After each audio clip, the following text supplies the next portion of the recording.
Welcome to my YouTube channel education is power. तो आज से हम कंप्यूटर को हम बेसिक से समझेंगे।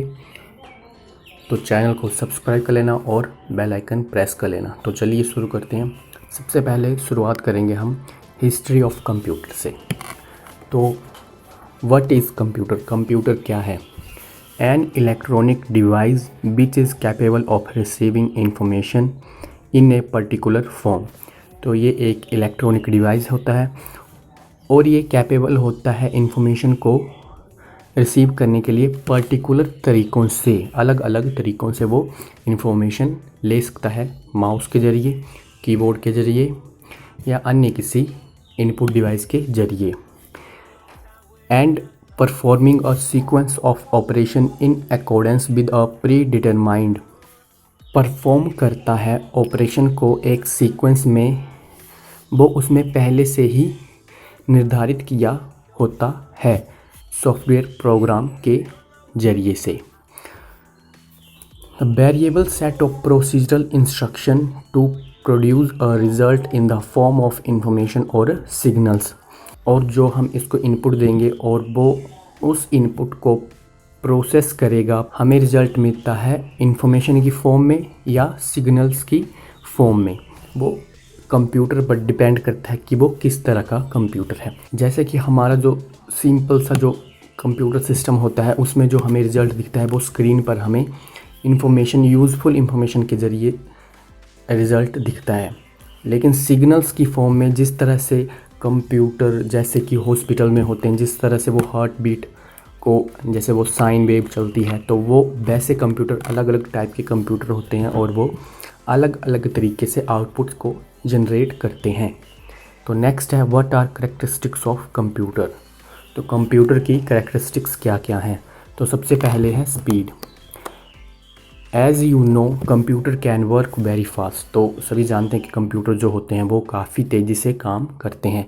It takes only few second for calculation that we take hours to complete. तो जिन कामों के लिए हम घंटों का यूज़ करेंगे, उसको वो कुछ ही सेकंडों में कर देता है। You will be surprise to know that computer can perform millions of instruction and even more per second. तो वो कंप्यूटर जो होता है वो एक सेकंड में मिलियंस ऑफ इंस्ट्रक्शन को परफॉर्म कर सकता है। उसकी कैपेबिलिटी इतनी ज़्यादा होती है, इतना फास्ट होता है, इससे आप अंदाज़ा लगा सकते हो, millions of instruction per second. Next है accuracy. As computers work on inbuilt software program. Computer जो काम करते हैं वो इनबिल्ट सॉफ्टवेयर प्रोग्राम के ज़रिए ही काम करते हैं। There is no scope for human errors and are hence highly accurate. तो इसमें जो भी यूज़र इसको यूज़ करेगा तो उसके थ्रू जो एरर आने के संभावना बिल्कुल भी नहीं होती है। ये हाईली एक्यूरेट होते हैं। नेक्स्ट है नो आईक्यू। ये क्वेश्चन काफ़ी बार पूछा जाता है। कंप्यूटर इज़ अ डम मशीन।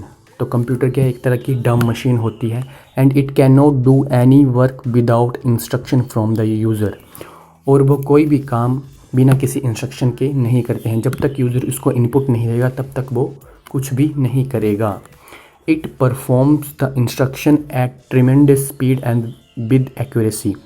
तो ये जो इंस्ट्रक्शन को परफॉर्म करता है वो काफ़ी तेज़ी से करता है और एक्यूरेसी के साथ करता है।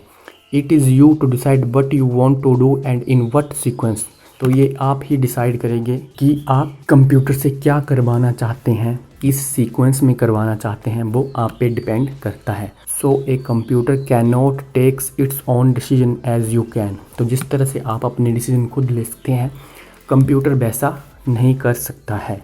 जैसा आप कहोगे वो वैसा ही करेगा। नेक्स्ट है storage. A computer can store a large amount of data और instruction in its memory which can be retrieve at point of time. तो कंप्यूटर क्या करता है? स्टोर करता है काफ़ी ज़्यादा अमाउंट में डेटा और इंस्ट्रक्शन को उसकी मेमोरी में, तो उसको हम कभी भी पुनः प्राप्त कर सकते हैं। नेक्स्ट है no feelings. It does not have feelings और emotion, taste, knowledge and experience. तो कंप्यूटर के पास ना तो फीलिंग्स होती है, ना ही इमोशन होते हैं, ना ही नॉलेज, एक्सपीरियंस, ना ही टेस्ट होता है। Thus it does not get tired even after long hours of works. तो वो जितने भी घंटे काम कर ले वो थकता नहीं है, क्योंकि वो एक मशीन है। It does not distinguish between users. तो वो यूज़र में मतभेद नहीं करता है, यानी कि मेरा कंप्यूटर सिस्टम है तो सिर्फ मेरा ही काम करेगा, ये किसी दूसरे पर्सन का नहीं करेगा। तो ऐसा नहीं होता है, उसके लिए सब एक बराबर होते हैं। नेक्स्ट है वन लाइनर क्वेश्चन। तो फर्स्ट है फादर ऑफ कंप्यूटर। तो फादर ऑफ कंप्यूटर आप सभी जानते होंगे, चार्ल्स बेबेज हैं। तो चार्ल्स बेबेज को फादर ऑफ कंप्यूटर क्यों कहा जाता है? इसलिए कहा जाता है क्योंकि उन्होंने डिफरेंशियल इंजन और एनालिटिकल इंजन का आविष्कार किया था, इसलिए इन्हीं की वजह से इनको फादर ऑफ कंप्यूटर कहा गया है, डिफरेंशियल इंजन और एनालिटिकल इंजन। नेक्स्ट है father of modern computer science. तो फादर मॉडर्न कंप्यूटर साइंस के फादर हैं एलन ट्यूरिंग। तो फर्स्ट प्रोग्रामेबल डिजिटल कंप्यूटर है ABC, एटाना सॉफ्टवेरी कंप्यूटर। ABC इसकी फुल फॉर्म है, याद रखना।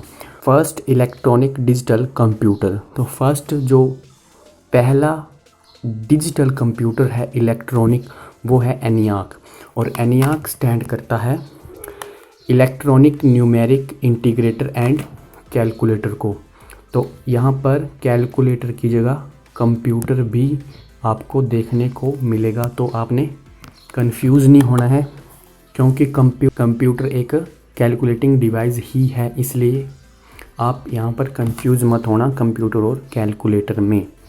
नेक्स्ट है वर्ल्ड्स फास्टेस्ट कंप्यूटर। तो दुनिया का सबसे तेज़ कंप्यूटर है सनबे ताई ह्यूलाइट इन चाइना। तो सनबे ताई ह्यूलाइट चाइना का कंप्यूटर है जो वर्ल्ड का सबसे फास्ट कंप्यूटर है। और इंडिया का सबसे फास्ट कंप्यूटर है परम युवा 2। परम युवा 2।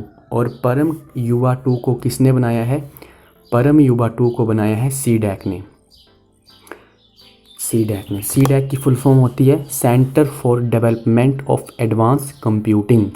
तो ये आप फुल फॉर्म भी याद रखना, CDAC की, ABC की, ENIAC की। नेक्स्ट है जनरेशन ऑफ कंप्यूटर्स। तो ये जो ईयर हैं इन पे ध्यान मत देना, क्योंकि हर जगह ये अलग अलग बताए गए हैं। कहीं से फर्स्ट जनरेशन में 1945 से बताया गया है, कहीं पे 1942 से बताया गया है, यानी कुछ भी बताया गया है, तो इन पे ध्यान मत देना। तो फर्स्ट जनरेशन में यूज़ हुए थे वैक्यूम ट्यूब्स का, और उनमें जो ऑपरेटिंग सिस्टम था वो था बैच प्रोसेसिंग। सेकंड जनरेशन में ट्रांजिस्टर आए, उनमें ऑपरेटिंग सिस्टम आया time sharing and multi batch operating system. Third generation में इंटीग्रेटेड सर्किट आए IC, उनका ऑपरेटिंग सिस्टम था रियल टाइम ऑपरेटिंग सिस्टम और टाइम शेयरिंग। थर्ड जनरेशन में रियल टाइम ऑपरेटिंग सिस्टम आया और time sharing I. Fourth generation में IC की जगह ले ली माइक्रो प्रोसेसर ने, और उनमें जो ऑपरेटिंग सिस्टम था वो था मल्टी प्रोग्रामिंग ऑपरेटिंग सिस्टम और रियल टाइम ऑपरेटिंग सिस्टम। तो क्वेश्चन बनता है कि मल्टी प्रोग्रामिंग कौन सी जनरेशन में शुरू हुई? फोर्थ में। और रियल टाइम ऑपरेटिंग सिस्टम कब शुरू हुआ? तो थर्ड जनरेशन में। फिफ्थ जनरेशन जो कि अभी चल रही है और इसमें यूज़ होता है सेमीकंडक्टर्स का, और ऑपरेटिंग सिस्टम है इसके मल्टी प्रोग्रामिंग और रियल टाइम ऑपरेटिंग सिस्टम। तो नेक्स्ट है लैंग्वेज अकॉर्डिंग टू जनरेशन। तो जनरेशन के हिसाब से कौन कौन सी लैंग्वेज आई? तो सबसे पहले है फर्स्ट जनरेशन में I machine language and assembly language. ध्यान रखना, फर्स्ट जनरेशन में मशीन लैंग्वेज और असेंबली लैंग्वेज। सेकंड जनरेशन में assembly language and high level language I. Assembly तो थी लेकिन नई आई हाई लेवल लैंग्वेज। कौन कौन सी उसमें भी हाई लेवल में आई? फोर्ट्रान और कोबोल। फोर्ट्रान फॉर्मूला ट्रांसलेशन, और कोबोल जो थी वो common business oriented language. Third generation में हाई लेवल लैंग्वेज, और उसमें था फोर्ट्रान का अपग्रेडेड वर्जन फोर्ट्रान 2 और फोर्ट्रान 4, कोबोल, पास्कल, बेसिक और एल्गोल। तो नई कौन सी आई इसमें? पास्कल, बेसिक और एल्गोल। एल्गोल यानी कि एल्गोरिदमिक लैंग्वेज। फिर आई फोर्थ जनरेशन में हाई लेवल लैंग्वेज ही हैं। फोर्ट्रान का अपग्रेडेड वर्जन आ गया फोर्ट्रान 77 और साथ में पास्कल, कोबोल। फिफ्थ जनरेशन में हाई लेवल लैंग्वेज कौन कौन सी आई? C++, जावा, .NET। तो ये जो थी वो फिफ्थ जनरेशन में आई, तो ये लैंग्वेज का ध्यान रखना। नेक्स्ट है टाइप्स ऑफ कंप्यूटर। तो टाइप्स ऑफ कंप्यूटर में 5 तरह के कंप्यूटर्स आते हैं। तो सबसे पहला है पर्सनल कंप्यूटर, सेकंड है मिनी कंप्यूटर, उसके बाद है मेन फ्रेम, सुपर कंप्यूटर और माइक्रो कंप्यूटर। तो सबसे पहला है personal computer. A PC can be defined as a small relatively inexpensive computer design for an individual user. तो पीसी क्या था? वो साइज में छोटा था, रिलेटिवली इनएक्सपेंसिव मतलब उसकी कीमत जो कम थी, और वो डिज़ाइन किया गया था पर्सनल यूज़ के लिए, सिंगल यूज़र के लिए। PC are based on the microprocessor technology, और वो माइक्रो प्रोसेसर टेक्नोलॉजी पर बेस्ड थे। That enables manufacturers to put an entire CPU on one chip. तो जो मैन्युफैक्चरर्स थे, जो सीपीयू बनाते थे, उन्होंने क्या किया कि वो पहले जो प्रोसेसर होता था वो काफ़ी बड़े साइज में होता था, तो उन्होंने किया उसको एक सिंगल चिप में ही बनाया। Businesses uses personal computer for word processing, accounting, desktop publishing and for running spreadsheet and database management application. तो जो बिजनेसों में जो पर्सनल कंप्यूटर यूज़ होते थे, वो यूज़ होते थे वर्ड प्रोसेसिंग के लिए, अकाउंटिंग के लिए, डेस्कटॉप पब्लिशिंग के लिए, और वो उन पर स्प्रेडशीट को रन करते थे, डेटाबेस मैनेजमेंट एप्लीकेशन को रन करते थे। At home the most popular use for personal computer. तो घरों में जो सबसे ज़्यादा पॉपुलर था पर्सनल कंप्यूटर का यूज़, वो था playing games and surfing the internet.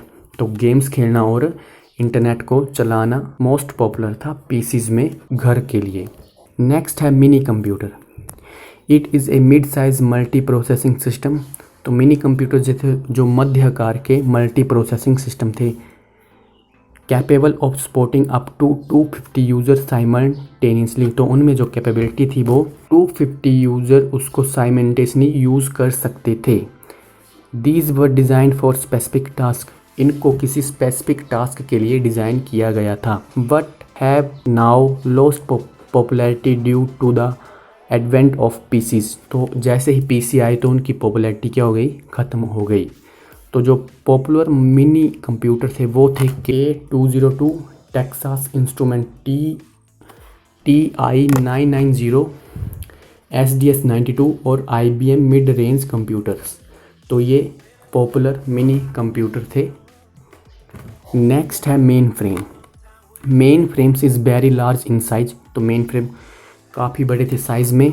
And is an expensive computer, और काफ़ी महंगे कंप्यूटर थे। कैपेबल ऑफ सपोर्टिंग हंड्रेड्स और even thousand of user simultaneously. और वो उसमें हंड्रेड्स और थाउजेंड यूज़र को वो एक साथ उसको यूज़ कर सकते थे।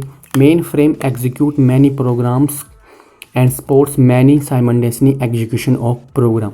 तो मेन फ्रेम जो था वो एक साथ कई प्रोग्राम को एग्जीक्यूट कर सकते थे, कई प्रोग्रामों का एक साथ एग्जीक्यूशन कर सकते थे। तो पॉपुलर मेन फ्रेम कंप्यूटर हैं फ्यूजित्सु ICL BME और हिताचीज Z800। तो ये 2 पॉपुलर मेन फ्रेम कंप्यूटर थे। नेक्स्ट आता है super computer. Super computer are one of the fastest computer currently available. तो अभी के समय में जो सबसे फास्ट कंप्यूटर हैं वो हैं super computers. Super computers are very expensive and are employed for specialized application. तो सुपर कंप्यूटर क्या होते हैं? काफ़ी महंगे होते हैं और स्पेशलाइज्ड एप्लीकेशन के लिए बनाए जाते हैं। That require immense amount of mathematical calculation. जहाँ पर काफ़ी बड़ी कैलकुलेशन करनी हो वहाँ पर सुपर कंप्यूटर्स का यूज़ होता है। फॉर एग्ज़ाम्पल वेदर फोरकास्टिंग में सुपर कंप्यूटर का यूज़ होता है, साइंटिफिक सिमुलेशन में, एनिमेटेड ग्राफिक्स में, जो भी आप कार्टून वगैरह देखते हैं उनमें, फ्लूइड डायनामिक कैलकुलेशन में, न्यूक्लियर एनर्जी रिसर्च में, इलेक्ट्रॉनिक डिज़ाइन में and analysis of geological data में सुपर कंप्यूटर्स का यूज़ होता है। तो कुछ पॉपुलर सुपर कंप्यूटर हैं वो हैं IBM Sequoia in united state में, फ्यूजित्सु के computer in Japan, IBM Mira in united state, IBM super MUC in Germany और NUDT Tianhe 1A in China. तो ये हैं सुपर कंप्यूटर के एग्जांपल्स। नेक्स्ट है micro computer. Desktop computers, laptops, personal digital assistant जो कि PDA होता है, tablet and smartphones are all types of micro computer. तो desktop computer, laptop, PDA, tablet, smartphone, तो ये सभी क्या है माइक्रो कंप्यूटर्स के एग्जांपल्स हैं। The micro computers are widely used and the fastest growing computers. तो माइक्रो कंप्यूटर जो होते हैं उनका यूज़ काफ़ी ज़्यादा हो रहा है और ये काफ़ी तेज़ी से ग्रो कर रहे हैं। दीज कंप्यूटर और the cheapest among the other 3 types of computer, और ये बाकियों के मुकाबले काफ़ी सस्ते होते हैं। The micro computer are specially design for general uses. तो इनको डिज़ाइन किया जाता है जर्नल यूज़ के लिए, लाइक एंटरटेनमेंट, एजुकेशन और वर्क पर्पस के लिए माइक्रो कंप्यूटर को डिज़ाइन किया जाता है। Well known manufacture of micro computers are, तो जाने पहचाने जो मैन्युफैक्चर हैं माइक्रो कंप्यूटर के वो हैं डेल है, एप्पल है, सैमसंग है, सोनी है एंड तोशिबा। तो ये सभी क्या हैं, और भी हैं तो आप जो कि माइक्रो कंप्यूटर के मैन्युफैक्चरर्स हैं। Desktop computers, gaming consoles, sound and navigation system of a car, netbooks, notebooks, PDA, tablet, PC, smartphone, calculators और all types of micro computers. Even smart watches जो अभी काफ़ी प्रचलन में है वो भी माइक्रो कंप्यूटर्स का ही हिस्सा है। तो आगे है all types of computers follow the same basic logical structure. तो ये सभी जो भी माइक्रो कंप्यूटर हैं वो सेम बेसिकल लॉजिकल स्ट्रक्चर को फॉलो करते हैं and perform the following 5 basic operation, और 5 जो बेसिक ऑपरेशन है उन्हीं को वो परफॉर्म करते हैं। For converting raw input data into information useful to their user. तो 5 बेसिक ऑपरेशन है जो ये सभी परफॉर्म करते हैं, किस लिए, इनपुट डेटा जो होता है उसको यूज़फुल इंफॉर्मेशन में कन्वर्ट करने के लिए। तो चलिए देखते हैं वो 5 बेसिक ऑपरेशन कौन से हैं। फर्स्ट है take input, the process of entering data and instruction into the computer system. तो कंप्यूटर सिस्टम में डेटा को एंटर करना, डेटा और इंस्ट्रक्शन को एंटर करना, ये जो प्रोसेस होता है ये इनपुट कहलाता है। तो पहला बेसिक ऑपरेशन हो गया टेक इनपुट। सेकंड है स्टोर डेटा, डेटा को स्टोर करना, saving data and instruction so they are available for processing as and when required. वो डेटा को और इंस्ट्रक्शन को सेव करके रखता है ताकि जब भी उसको ज़रूरत पड़े उसको डेटा को प्रोसेस कर सके। नेक्स्ट है processing data, performing arithmetic and logical operation on data in order to convert them into useful information. तो डेटा को वो प्रोसेस करता है, अर्थमेटिक एंड लॉजिकल ऑपरेशन करता है ताकि जो डेटा हमने उसमें एंटर किया है उसका एक यूज़फुल इंफॉर्मेशन हमें मिल सके। नेक्स्ट है output information, the process of producing useful information और रिजल्ट फॉर द यूज़र। तो यूज़र के लिए एक यूज़फुल इंफॉर्मेशन और रिजल्ट प्रोड्यूस करना, सच एज प्रिंटेड रिपोर्ट और विजुअल डिस्प्ले। या तो वो प्रिंटेड हार्ड कॉपी हमें प्रोवाइड करेगा या डिस्प्ले पर सॉफ्ट कॉपी हमें प्रोवाइड करेगा। तो आउटपुट इंफॉर्मेशन इसका 4th बेसिक ऑपरेशन है। नेक्स्ट है कंट्रोल द वर्क फ्लो को कंट्रोल करना, directs the manner and sequence in which all of the above operation are perform. तो उसमें जो भी हम इंस्ट्रक्शन देते हैं उनको जब वो प्रोसेस करेगा तो वो एक सीक्वेंस के साथ प्रोसेस करेगा और उसका जो वर्क फ्लो है उसको कंट्रोल करेगा। तो ये जो 5 बेसिक ऑपरेशन होते हैं डेटा को कन्वर्ट करने के, तो ये सभी जो माइक्रो कंप्यूटर्स हैं उनमें सेम ही। तो आज के लिए इतना ही, बाकी हम कल करेंगे। कल हम फंक्शन ऑफ कंप्यूटर करेंगे। फंक्शन ऑफ कंप्यूटर में इनपुट, आउटपुट, स्टोरेज और प्रोसेसिंग के बारे में जानेंगे। तो आई होप आपको वीडियो पसंद आई होगी, तो चैनल को सब्सक्राइब कर लेना और वीडियो को लाइक कर देना। मिलते हैं इसकी नेक्स्ट वीडियो में, तब तक के लिए धन्यवाद।